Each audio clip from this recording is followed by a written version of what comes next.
Guys, what's going on? It's Rhett here. Wanted to hit you with this. I'm getting a lot of questions about real estate investing. People are questioning whether it's for them. Is real estate investing for you?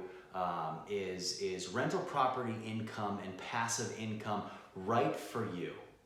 If you've ever thought about that, I want you to drop that question, answers to that question below. I want you to say why you think it is right for you, why you think it's not right for you. I want to hear what you think about real estate income and passive income from rental properties.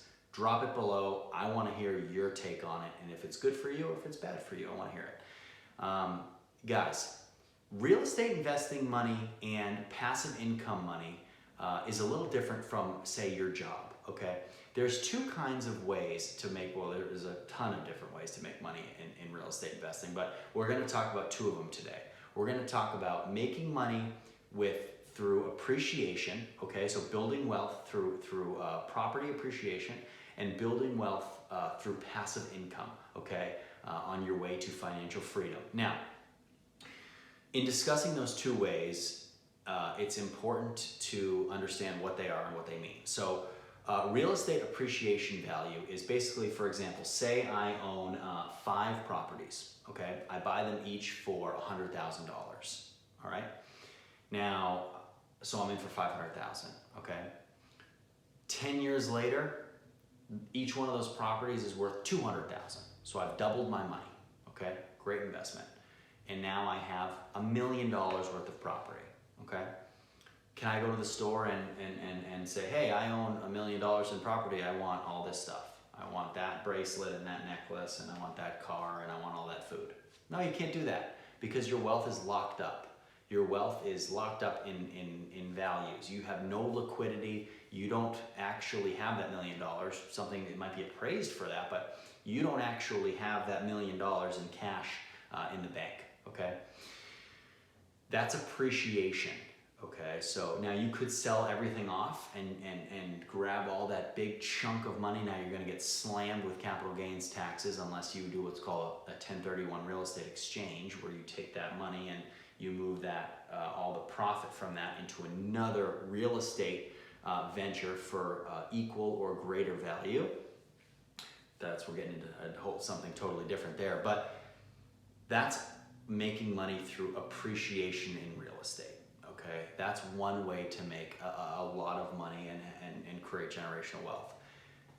But it has its strings, okay? And one of the biggest strings attached to that is you actually don't have the cash in hand. Now, passive income is rental income or passive income through rental properties you own right for you.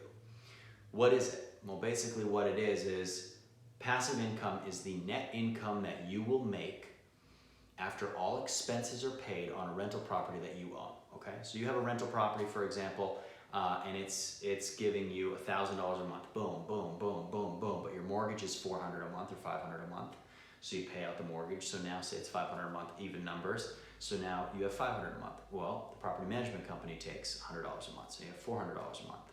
Now, if you have a mortgage, your property taxes and insurance are tied up in that mortgage, so your net every month is $400 minus any maintenance that may come up. Say, for argument's sake, you're paying $100 a year in maintenance, $100 a month in maintenance, ridiculously high. We're going to be conservative. So you have $300 a month that you're making every single month, clockwork. That includes maintenance, right? So $300 a month, dead net, okay?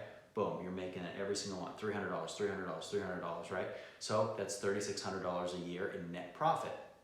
Now, that is slow and steady wins the race, baby. You are not getting rich quick, but at the same time, you're paying down that mortgage, okay? You're still gaining appreciation, right?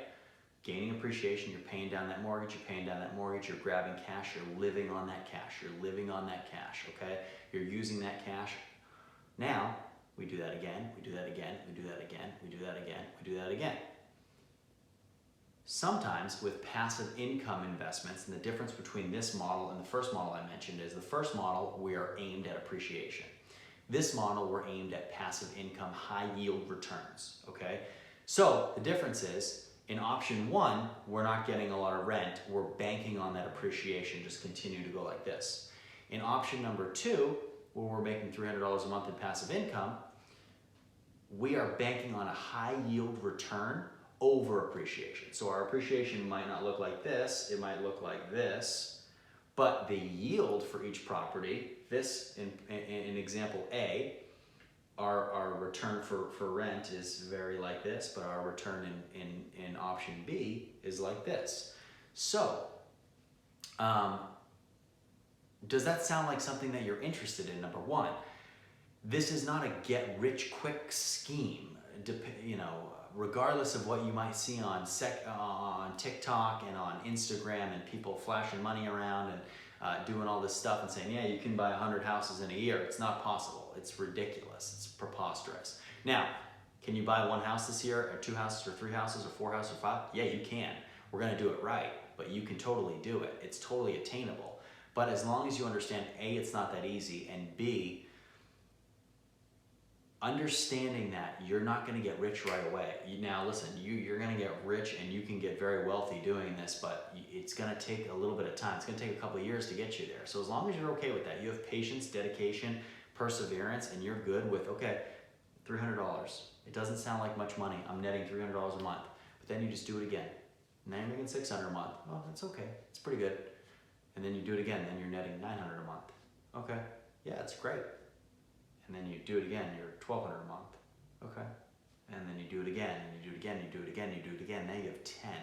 Okay, now you're netting $3,000 a month. Now you're playing, now you have $3,000 a month, and granted, my numbers are extremely conservative. And you're playing appreciation too, this whole time, right? Property's appreciating. You keep doing it, guys, and before you know it, boom, you're making $5,000, $6,000, $7,000 a month, and then you're done. Done. And when we're talking Section 8, you know, you're making $7,000, $8,000 a month. I mean, you think about that, right? We're talking on $8,000 a month. You're making $100,000 a year in net income on a lot of homes, right? You have a lot of them, but you're done. You're making appreciation. You're making passive cash flow. But the whole point of it is, and I'm going to go back to the question, is it right for you? If you're in this for generational wealth, you don't just build generational wealth in a year. It takes years to grow it, and that's fine, because the way to get there is to build it the right way. We build it strong, we build it right, so when we're ready to scale, it's easy to scale and you can get there faster. You don't get in over your skis too quickly, you take your time, you build wealth the right way, and the way wealth starts small. $300 a month. $400 a month net profit. It's fantastic. Don't think about it on the whole. Think about each individual investment as their own, right? So I'm making $400 a month. I put in, $25,000. I finance this house. I'm making a great return. I do it again. Wow, that's a good return. That's a nice job. I do it again. Nice return. Nice return. Wow, I got a bunch of good investments. Yeah, I like this. I'm going to keep doing it. Oh, that's another good investment. Yeah, I know how to do this. I'm getting the hang of it. It's another good investment. Yep, I made another one. Oh, that's a really good one. I'll do that. It's another one. I'll do that. You blink, you have 15 of them. And then you're there. But it's about doing it right, taking your time, doing it slow, and just doing it. Understanding that, okay, I understand that this is a long game. I'm playing the long game here. And anybody that tells you that this is a short game and you're going to be rich in a year, you can't even listen to it. It's ridiculous. So don't drink that Kool-Aid. There's one way to achieve generational wealth, and that is by doing it slow and steady. Slow and steady wins the race. Okay, guys? Please tell me in the comments below, do you think that real estate investing income is for you? I really want to hear what you guys have to say. We'll see you next time.